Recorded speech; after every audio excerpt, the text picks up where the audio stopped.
Welcome to our channel. ప్రభుత్వ పాఠశాలల్లో ర్యాంకుల పంట. నారా లోకేష్ గారు విద్యాశాఖ మంత్రిగా బాధ్యతలు చేపట్టిన తర్వాత ఆంధ్రప్రదేశ్ విద్యాశాఖలో పెను మార్పులు. ప్రైవేటు స్కూళ్ళకి వెళతాం, ప్రభుత్వ స్కూళ్ళు వద్దన్న పిల్లలు నేడు ప్రైవేటు స్కూళ్ళ వైపు చూడకుండా ప్రభుత్వ పాఠశాలలో చదువుకుంటున్న పరిస్థితి. తొలిసారి ర్యాంకుల పంట అంటూ అడ్వర్టైజ్మెంట్లు, 100 ర్యాంకులు వచ్చాయి. విద్యా వ్యవస్థలో జరిగిన సంస్కరణలు, నారా లోకేష్ గారి పనితీరు గురించి తెలుసుకునే ప్రయత్నం చేద్దాం. విశ్లేషించడానికి మనతో పాటు ఉన్నాడు టీడీపీ యాక్టివిస్ట్ శశికుమార్. ఆయన అడిగి మరిన్ని విశేషాలు తెలుసుకునే ప్రయత్నం చేద్దాం. నమస్తే శశికుమార్. నమస్తే అండి. ఫస్ట్ టైం అనుకుంటా భారతదేశ చరిత్రలో తొలిసారి పేపర్ల యాడ్లు, టీవీల యాడ్లు, ప్రైవేట్ పాఠశాలకు తీటుగా ప్రభుత్వ పాఠశాల వచ్చిన పాఠశాలలో చదువుకున్న విద్యార్థులు తెచ్చుకున్న ర్యాంకుల పంట అంటూ యాడ్లు చూసాం. అద్భుతంగా ఉంది. చరిత్ర సృష్టించాలన్న మేమే, చరిత్ర తిరగరాయాలన్న మేమే అన్న బాలకృష్ణ గారి డైలాగ్ ఒకటి ఉంటుంది. అట్లాగే నారా లోకేష్ గారు నాటి నుండి నేటి వరకు, నాడు రామారావు గారు, తర్వాత చంద్రబాబు నాయుడు గారు, మళ్ళీ లోకేష్ గారే విద్యా వ్యవస్థను ప్రక్షాళన చేయడం కానీ, ఉపాధ్యాయులను నియమించి పిల్లల భవిష్యత్తు తీర్చిదిద్దడం కానీ, ఈ పరిణామాలని లోకేష్ గారి పనితీరుని ఎట్లా చూస్తే అట్లా విశ్లేషిస్తారు. ఒకటండి, మనం ఈ సమాజంలో ఒక మంచి సమాజాన్ని నిర్మించాలంటే అది ఒక్క వ్యవస్థ ద్వారా మాత్రమే సాధ్యమవుతుంది. అదే విద్యా వ్యవస్థ. సమాజంలో ఒక మంచి పౌరుల్ని తీర్చిదిద్దాలంటే అది చేయగల ఒకే ఒక వ్యక్తి ఎవరంటే ఉపాధ్యాయుడు. మనం చూసుకుంటే పురాణాల నుంచి కూడా తల్లి, తండ్రి, గురువు, తర్వాత దైవానికి స్థానం ఇచ్చాం. అంటే తల్లి, తండ్రి మనకు ఎలా ఉండాలో చెబితే, మళ్ళీ మన గురువు మన సమాజంలో ఎలా మెలగాలి, ఎలా ఉన్నత స్థాయికి వెళ్ళాలి చెప్పే వ్యక్తి గురువు. మనం చూసుకుంటే తల్లిదండ్రి కన్నా ఎక్కువగా మనం గురువుల దగ్గర ఉంటాం. మనం చిన్ననాటి నుంచి చూసినాం. అలాంటిది గురువులు ఉత్తమంగా ఉండాలి. అలాంటి వాళ్ళని, మంచి వ్యక్తుల్ని సెలెక్ట్ చేయాలని, వాళ్ళు ఎంత పర్ఫెక్ట్గా ఉంటే ప్రతి పాఠశాలలో విద్యార్థులకి ఎంత ఇప్పుడు 30 మంది విద్యార్థులకు ఒక ఉపాధ్యాయుడు ఉంటే పాఠ్యాంశాలు ఇవి చెప్పేదానికి బాగుంటుందంటే ఆ విధంగా రిక్రూట్ చేయాలి. ఆ విధంగా రిక్రూట్ చేయాలంటే అది ఒక ప్రాసెస్లో, ఒక ప్రొసీజర్ ప్రకారంగా చేయాలి. మంచి వ్యక్తులు సెలెక్ట్ చేసి అది ఒక టెస్టుల ద్వారా. అది డిఎస్సి. నాడు ఎన్టీ రామారావు గారి కాడ నుంచి నేడు లోకేష్ గారి వరకు, మొన్న 16,000 పోస్టుల వరకు కావచ్చు, ఈ 2 తెలుగు రాష్ట్రాల్లో, తెలంగాణ కావచ్చు, ఉత్తరాంధ్ర కావచ్చు, కోస్తాంధ్ర, రాయలసీమ, ఈ అన్ని ప్రాంతాల్లో ఉన్న ఉపాధ్యాయుల్లో 80% మందికి పైగా తెలుగుదేశం ప్రభుత్వంలో, నాడు ఎన్టీ రామారావు గారు, చంద్రబాబు నాయుడు గారు, మొన్న లోకేష్ గారు వాళ్ళ యొక్క ఆధ్వర్యంలో వేసిన డిఎస్సీ. మిగతా ఇంకా కాంగ్రెస్ కావచ్చు, ఇక్కడ వైఎస్ఆర్సీపీ కావచ్చు, అక్కడ బీఆర్ఎస్ఆర్ కాంగ్రెస్ ఏదైనా కావచ్చు, అవన్నీ ఇచ్చిన ఒక ఎత్తు అయితే తెలుగుదేశం పార్టీ ఇచ్చిన డిఎస్సీలు ఉపాధ్యాయ పోస్టులే అత్యధిక భాగం. ఈ విధంగా ఉపాధ్యాయులను రిక్రూట్ చేయడం జరిగింది. మనం చూసుకుంటే నాడు ఎన్టీ రామారావు గారు పార్టీ పెట్టిన తొలినాళ్ళు రెసిడెన్షియల్ స్కూల్స్ తీసుకొని రావడం జరిగింది. ఎందుకంటే ప్రతి ఒక్కరూ పిల్లల్ని గురుకుల పాఠశాలలు ఇవి ఉంటే ఏంటంటే వాళ్ళు ఎక్కడి నుంచో రోజు పంపించి పోవాలంటే కష్టం. కొంతమంది వాళ్ళకి ఆర్థికంగా అంత ఉంటుంది. అలాంటి వాళ్ళు ఏంటంటే రెసిడెన్షియల్ స్కూల్స్లో పెట్టి అక్కడే వాళ్ళకి ట్రైనింగ్, అన్ని ట్యూషన్స్ ఇవన్నీ చెప్పి ఒక ప్రొసీజర్ తీసుకొని వచ్చారు. ఈ 2 తెలుగు రాష్ట్రాల్లో ఉన్న అత్యధిక రెసిడెన్షియల్ స్కూల్స్ కట్టించింది చంద్రబాబు నాయుడు గారు, ఎన్టీ రామారావు గారు. మళ్ళీ ఆ తర్వాత వచ్చిన వాళ్ళు ఏదో ఊరికే 1-2 చేస్తే అత్యధిక భాగం 90%కి పైగా చేసింది తెలుగుదేశం పార్టీని. ఇవే కాకుండా కిలోమీటర్కి ఒక ప్రాథమిక పాఠశాల, 3 కిలోమీటర్లకు ఒక ఉన్నత ప్రాథమిక పాఠశాల, ఈ టైప్లో పెట్టుకొని ఒక హై స్కూలు, అదేవిధంగా మండలానికి ఒక జూనియర్ కాలేజు, రెవెన్యూ డివిజన్కి ఒక ఇంజనీరింగ్ కాలేజు, జిల్లాకో మెడికల్ కాలేజ్ అనే ఒక ప్రొసీజర్ పెట్టుకొని ఆ విధంగా బిల్డప్ చేసింది. ప్రభుత్వ విద్యా వ్యవస్థని బలోపేతం చేసింది తెలుగుదేశం పార్టీని. అది ఎవరు అవునన్నా కాదన్నా ఈ విధంగా చేయడం జరిగింది. ఎంసెట్ విధానాన్ని తీసుకొని వచ్చింది తెలుగుదేశం పార్టీని. మనం ఈరోజు 10th క్లాస్ ఎగ్జామ్ రిజల్ట్స్ గురించి మనం ఈరోజు లోకేష్ గారి గురించి మాట్లాడుకున్నాం. దీంట్లో చూసుకుంటే నాడు ఎన్టీ రామారావు గారు 1985లో ముఖ్యమంత్రిగా ఉన్నప్పుడు ఏంటంటే, అంతకుముందు వరకు 10th క్లాస్ అంటే ఎప్పుడో ఎగ్జామ్లు రాస్తే ఎప్పుడో రిజల్ట్స్ వస్తాయని జవాబుదారీతనం. కానీ పరీక్షలు జరిగిన ఇన్ని రోజుల్లో, ఒక నెల రోజుల్లో ఈ విధంగా రిజల్ట్స్ ఇవ్వాలి అనే ఒక జవాబుదారీతనాన్ని తీసుకొని వచ్చింది తొలిసారి ఎన్టీ రామారావు గారు. ఆనాడు విద్యాశాఖ మంత్రిగా పనిచేసిన తెలుగుదేశం పార్టీ సీనియర్ నాయకులు, ఈరోజు మన ముందు దివంగత గాలి ముద్దుకృష్ణ నాయుడు గారు, వీళ్ళ కృషితో ఆ రోజు చేయడం జరిగింది. మళ్ళీ 1997లో చంద్రబాబు నాయుడు గారు ఆయన రిజల్ట్స్ అన్నింటినీ డిజిటలైజేషన్ చేయడం, మార్క్స్ మెమోస్, ఇప్పుడు ఏప్రిల్లో ఎగ్జామ్స్ జరిగాయి, మేలో రిజల్ట్ వచ్చింది, జూన్కంతా ఆ మార్క్స్ మెమోస్ అన్ని వచ్చేటట్టు ఒక మార్క్ లిస్ట్, ఒక ప్రొసీజర్ వచ్చేటట్టు ఈ విధంగా ఒక ప్రొసీజర్ని తీసుకొని వచ్చి దాన్ని బిల్డ్ చేయడం జరిగింది. నేడు లోకేష్ గారు రాజకీయాలకు అతీతంగా, అంటే పార్టీల రంగులు ఇవేమి కనబడు, రాజకీయ నాయకుల ఫోటోలు ఉండవు, ఓన్లీ విద్యార్థుల ఫోటోలే అన్నట్టు నిన్న పేపర్ యాడ్ చూసాం, ఈరోజు టీవీ యాడ్లో చూస్తున్నాం. ఇవన్నీ ఇవ్వడం జరిగింది. ఇది భారతదేశ చరిత్రలో ఏ ప్రభుత్వం కూడా, 29 రాష్ట్రాలు ఉన్నాయి దాదాపుగా, 29 రాష్ట్రాల్లో ఏ రాష్ట్రం చేయని విధంగా తొలిసారి ప్రభుత్వ పాఠశాలల్లో ర్యాంకులు సంపాదించిన విద్యార్థుల గురించి మొదటి పేపర్లో యాడ్ ఇవ్వడం జరిగింది, ప్రైవేట్ పాఠశాలలకు ధీటుగా. అదేవిధంగా ఒక టీవీ యాడ్ కూడా ఇవ్వడం జరిగింది. ఇది ఎంతో గర్వించదగ్గ విషయం. ఎందుకంటే మీరు చూస్తే ఈ ప్రభుత్వ పాఠశాల విద్యా వ్యవస్థని బలోపేతం చేసింది తెలుగుదేశం పార్టీ. ఆ తర్వాత వచ్చిన పాలకులు దీన్ని నిర్వీర్యం చేశారు. నేను వాళ్ళ పేర్లు ఇక్కడ పర్టికులర్గా చెప్పదలుచుకోలేదు, కానీ 2004 ముందు మీకు గుర్తుంటుంది, మీరు పెద్దలండి, ఒకప్పుడు ఒక జెడ్పీహెచ్ఎస్ స్కూల్లో వాడి స్కూల్ ఫస్ట్ వస్తే ఊరంతా ఊరేగించేవాళ్ళు. గుర్తుందా మీకు? ఊరంతా ఊరేగించేవాళ్ళు. వాళ్ళు మండల ఫస్ట్ ఆ విధంగా వస్తే వాళ్ళ దగ్గరికి ఎమ్మెల్యేలు వచ్చి ఈ విధంగా గౌరవించి సన్మానాలు చేసేవాళ్ళు. మీకు గుర్తునుంటుంది. మళ్ళీ ఈరోజు నారా లోకేష్ గారు బాధ్యతలు చేపట్టిన తర్వాత మొన్న వచ్చిన రిజల్ట్స్తో ఈరోజు 175 నియోజకవర్గాల్లో మెజారిటీ ఎక్కడెక్కడ ఎమ్మెల్యేలు పిలిపించి, అమ్మ లోకేష్ గారి నాయకత్వం దేశం మీకు ర్యాంకులు వచ్చాయి, మంచిగా మేము గర్వపడుతున్నాం, మీరు చదవండి, మీకు మేము కూడా చేయూతనిస్తామని వాళ్ళ వంతు చేయూతనిస్తే ఈరోజు ఎమ్మెల్యేల దగ్గరికి వచ్చారు. ఇది మార్పు ఒక తెలుగుదేశంతో. ఆ మధ్యలో వచ్చిన పాలకులు ప్రైవేటు కొన్ని వాళ్ళ వర్గానికి సంబంధించి, వాళ్ళ సామాజిక వర్గానికి సంబంధించి వాళ్ళకు దోచిపెట్టడం కోసం, ఇంకొక దానికోసం ప్రభుత్వ విద్యా వ్యవస్థ నిర్వీర్యం చేశారు. వాళ్ళ స్వార్థం వల్ల కోలుకోవడానికి ఇన్నేళ్ళు పట్టింది. అర్థమైందా అండి? గత 5 ఏళ్ళు 2019 నుంచి 24 వరకు ఉన్న పాలకుడు కూడా రంగులేశాడు, కానీ బిల్డింగ్ ముందర లోపల విద్యా వ్యవస్థని భ్రష్టు పట్టించాడు. 16,000 పోస్టులు ఖాళీగా ఉంటే ఒక్కటి కూడా రిక్రూట్ చేయాలి. నాడు నేడు అంట విద్యా వ్యవస్థను భ్రష్టు పట్టించింది జగన్మోహన్ రెడ్డి. కానీ వాళ్ళు డబ్బా ఇచ్చుకునేది వాళ్ళే చేసినట్టుగా చెప్తారు. ఆన్లైన్ క్లాసుల గురించి వీళ్ళు మాట్లాడతారు. 2003, 2004లోనే డిజిటల్ క్లాస్ రూములకి శ్రీకారం చుట్టింది తెలుగుదేశం పార్టీ, చంద్రబాబు నాయుడు గారు, కాదా అండి? ఆన్లైన్ క్లాసులు అని చెప్పి బైజూస్ దగ్గర దోచుకోవడం తప్ప చేసిందేముంది? బైజూస్ దగ్గర దోచుకోవడం కాదు. నేను ఒక డిఫరెన్స్ చూశాను సోషల్ మీడియాలో. ఒకప్పుడు పిల్లలకి ట్యాబులు ఇచ్చి ఫ్రీ ఫైర్ గేమ్లు ఆడుకుంటూ ఉంటే ఈరోజు పిల్లలు ర్యాంకులు కొట్టి లైబ్రరీలో కూర్చుంటూ ఉన్నారు. The way of difference is very clear. మీకు అర్థమైందా అండి? ఒక మంచి సమాజాన్ని నిర్మించే నాయకుడు ఎలా తీర్చిదిద్దుతాడో, సమాజాన్ని పొల్యూట్ చేసే నాయకుడు ఎలా తీర్చిదిద్దుతాడో ఈ ఉదాహరణ స్పష్టంగా కనబడుతూ ఉందండి. ఇదన్నీ చూసిన తర్వాత విద్యా వ్యవస్థ, తెలుగుదేశం పార్టీ చేసిన మేలు ప్రతి ఒక్కరూ తెలుసుకోవాల్సిన బాధ్యత ఉంది.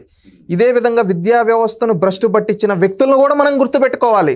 ఎందుకంటే మనకు మంచి చేసిన వాడిని ఎంత గుర్తుపెట్టుకుంటామో, మనకు కీడు చేయడానికి కారకుడైన వ్యక్తిని కూడా గుర్తుపెట్టుకోవాలి కదండి. అతను తన స్వార్థం కోసం విద్యా వ్యవస్థను, ఎందుకంటే ఒక మంచి సమాజం నిర్మాణం అయితే ఇలాంటి వాళ్ళకి రాజకీయ పుట్టగతులు ఉండవు. అందుకని వాళ్ళు ఏం చేశారు? విద్యా వ్యవస్థని క్షుణ్ణంగా నిర్వీర్యం చేశారు.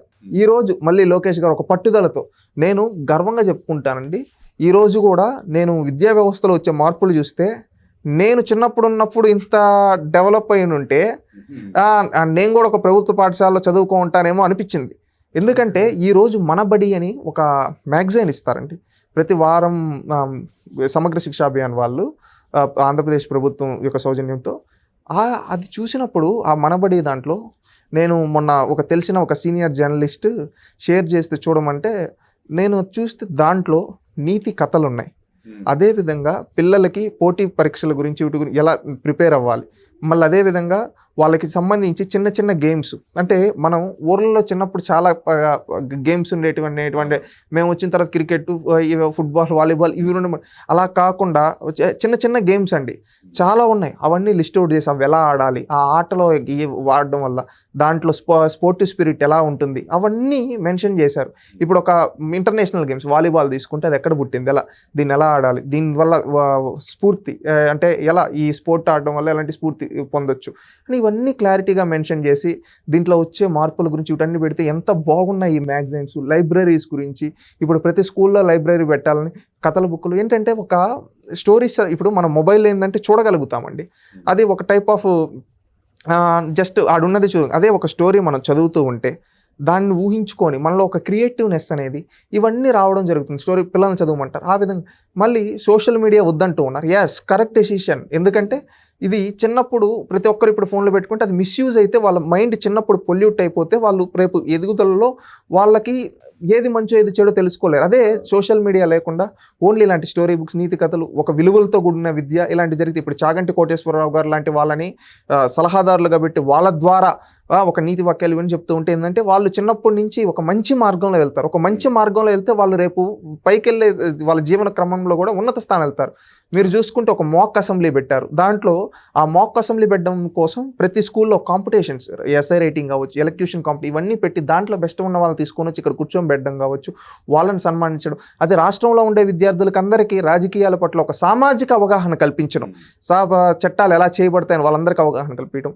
మళ్ళీ అదేవిధంగా స్పోర్ట్స్ అండి, ఇప్పుడు ఎండాకాలంలో కూడా వేసవి కాలంలో కూడా శిక్షణ ఇస్తూ ఈ విధంగా ఇస్తున్నారు. మన వాళ్ళు నార్మల్గా ఏదో చదువు పైనే కాదు, క్రీడల్లో కూడా రాణించాలి. ఎందుకంటే ప్రతి ఒక్క రంగం గొప్పదే, అన్ని రంగాలు రాణించాలని క్రీడల్లో వాళ్ళకి ట్రైనింగ్ ఇస్తూ ప్రతి గవర్నమెంట్ స్కూల్లో గ్రౌండ్ ఉంటుంది. మనం చూస్తే ఆ గ్రౌండ్లో ఒక మంచి పీటీని ఇచ్చి దాని ద్వారా వాళ్ళకి ఏ స్పోర్ట్ అంటే ఇంట్రెస్ట్ ఉంటుందో దాంట్లో వాళ్ళు రాణించే విధంగా వాళ్ళు జిల్లా స్థాయి ఈ పోటీలు పెట్టి వాళ్ళ రాష్ట్ర స్థాయికి జాతీయ స్థాయిలో ఆడుతుంటే ప్రభుత్వమే వాళ్ళకి సహకారం అందించి ఈ విధంగా చేస్తుంది. ఇన్ని అద్భుతమైన కార్యక్రమాలు ఈరోజు విద్యా వ్యవస్థలు జరుగుతున్నాయి. మనం చూసుకుంటే ఈరోజు పథకాలకి రాజకీయ నాయకుల పేర్లు లేవండి. డొక్కా సీతమ్మ మధ్యాహ్న భోజన పథకం. డొక్కా సీతమ్మ అంటే మనం ఈ తెలుగు నేలపైన గర్వంగా చెప్పుకుంటే ఆకలి అన్నం వచ్చిన వాళ్ళకి తన గాజులు కూడా అన్నం పెట్టిన గొప్ప మహానుభావురాలు డొక్కా సీతమ్మ. ఈరోజు ప్రతిరోజు మధ్యాహ్న భోజనం చేసేందుకు డొక్కా సీతమ్మ అంటే ప్రతి ఒక్కరు చూసి ఒక స్ఫూర్తి పొందుతారు ఆమె గురించి చూసుకొని. అదేవిధంగా సర్వేపల్లి రాధాకృష్ణన్ విద్యామిత్ర. సర్వేపల్లి రాధాకృష్ణన్ ఏ విధంగా కష్టపడి పైకి ఈ దేశ రాష్ట్రపతి వరకు ఎదిగాడు, ఉపాధ్యాయుడిగా ఎంతో మంచి సేవలు అందించారు. అలాంటి వ్యక్తి అబ్దుల్ కలాం గారు లాంటి వాళ్ళ పేర్లు, ఇలాంటి వాళ్ళ పేర్లు పెట్టి ఈరోజు విలువలతో కూడుకున్న విద్య. ఈరోజు ఒక నో బ్యాగ్ డే అని పెట్టి ఆ రోజు పిల్లలందరూ వచ్చి వాళ్ళ దేంట్లో క్రియేటివిటీ ఉందో గేమ్స్ స్పోర్ట్స్ ఏమాడతారు అవి కావచ్చు. ఒకప్పుడు పుస్తకాల మూత ఉంటే ఈరోజు ఆ పుస్తకాల మూత లేకుండా జస్ట్ ఒక 3 నెలలకు ఒక మాడ్యూల్ టైప్ ఆఫ్ బుక్స్ ఇచ్చి అప్పటికి అవసరమైంది ఈ టైప్లో వాళ్ళని బిల్డ్ చేయడం కావచ్చు. మళ్ళీ ఈరోజు ఇంత బెస్ట్ రిజల్ట్ రావడానికి కారణం 100 days ప్రోగ్రామ్ అండి. ఇప్పుడు ప్రైవేట్ స్కూల్స్లో స్లిప్ టెస్ట్లని గ్రాండ్ టెస్ట్లని ఈ విధంగా పెడుతూ ఉంటారు, మోడల్ టెస్ట్ అని. ఈరోజు అదే ప్రభుత్వ పాఠశాలలు ఎందుకు పెట్టకూడదు అని నారా లోకేష్ గారు చేసి డిసెంబర్కి సిలబస్ అయిపోయి డిసెంబర్ నుంచి మార్చి వరకు ఒక 100 days ఆఫ్ ప్రోగ్రామ్ పెట్టి ఆ 100 days ఆఫ్ ప్రోగ్రాంలో ఈ సిలబస్ మొత్తం కవర్ అయ్యేటట్టుగా స్లిప్ టెస్టుల రూపంలో పెట్టడం జరిగింది. అప్పుడు ఏమంటే పిల్లవాడు ఒక్కొక్క స్లిప్ టెస్ట్లో ఒక్కొక్క టాపిక్ క్లియర్ చేసుకుంటాడు. మళ్ళీ లాస్ట్కి వచ్చేతాలకి ఇవన్నీ ఆల్రెడీ కవర్ అయిపోయి ఉంటాయి. లాస్ట్ ఎగ్జామ్ చదివేటప్పుడు వాడిపైన పెద్ద ప్రెషర్ ఉండదు, సింపుల్గా వాడు చదువుకొని పాస్ అవ్వగలుగుతాడు. ఆ విధంగా పాస్ అయిన వాళ్ళు ఎంతోమంది ఉన్నారు. నేను నిన్న భీమవరంకి సంబంధించి ఒక తెలిసిన వ్యక్తి ఒక ఆడియో షేర్ చేశాడు. చూస్తే దాంట్లో ఒక ప్రభుత్వ పాఠశాలల్లో ఒక తల్లి వాళ్ళ పిల్లవాడిని ప్రభుత్వ పాఠశాల ఆ తల్లి మాటలో చూస్తే మా పిల్లవాడు కనీసం పాస్ అవుతాడని కూడా తెలియదండి, ఈరోజు 300 మార్కులతో పాస్ అయ్యాడు, గర్వంగా ఉందండి. దీనికి మెగా పీటీఎం బాగా పనిచేస్తుంది. మెగా పీటీఎం కూడా ఎందుకంటే ఈరోజు తల్లిదండ్రులకి టీచర్లకి బాండింగ్ వచ్చింది. ఒకప్పుడు ఏదో వేసేస్తే వెళ్ళిపోయాడు. ఈ మెగా పీటీఎం పెట్టడం వల్ల ఏంటంటే తల్లిదండ్రులు రావడం ఈ విధంగా షేర్ అయింది. ఇప్పుడు ఆ తల్లి ఏమని చెప్పిందో తెలుసా అండి ఆడియోలో? మా పిల్లవాడు పాస్ అవుతాను కానీ మీరు బాగా చేశారని మా పిల్లవాడు చెప్పాడు మేడం. ఎందుకంటే స్లిప్ టెస్ట్లు పెట్టేది ఏం చేయదు, మీరు కొట్టేది తిట్టేది కూడా లేదంట. మేమన్నా ఇంట్లోకి వస్తే ఒక దెబ్బేస్తాం కానీ మీరు కొట్టేది కూడా లేదు, చాలా దగ్గరగా తీసుకొని చెప్పారు. ఈరోజు మా వాడు పాస్ అయ్యాడంటే మీ వల్ల మేడం మీకు ఖచ్చితంగా రుణపడి ఉంటాం. ఎందుకంటే మాకు భయం ఉండేది మా వాడు పాస్ అవుతాడు అందరూ చుట్టుపక్కల ఇలా అంటుంటే ఈరోజు పాస్ అయ్యాడంటే మీ వల్ల కారణం అంటే ఆ 100 days ఆఫ్ ప్రోగ్రామ్. ఆ టీచర్స్ కూడా ఈరోజు ఇంతటి విజయం వచ్చిందంటే లోకేష్ గారు ఆలోచన ఉంది కానీ దాన్ని ఇంప్లిమెంట్ చేసింది ముఖ్యంగా ఉపాధ్యాయులు. వాళ్ళందరికీ సెల్యూట్ చెప్తున్నాం. ఎందుకంటే ఒక వ్యక్తి ఆలోచన ఉంది, ఆ ఆలోచన ఇంప్లిమెంట్ చేసింది ఉపాధ్యాయులు. అలాంటి వాళ్ళని ఖచ్చితంగా గుర్తుంచుకోవాలండి. ఈరోజు ఆ తల్లి ఆ ఉపాధ్యాయులకు ఫోన్ చేసి ఇంత గర్వంగా చెప్పుకుంటూ ఉందంటే వాళ్ళు ఏ విధంగా టీచ్ చేస్తుంటే ఆ తల్లి అంత భావోద్వేగానికి లోనవుతుందండి.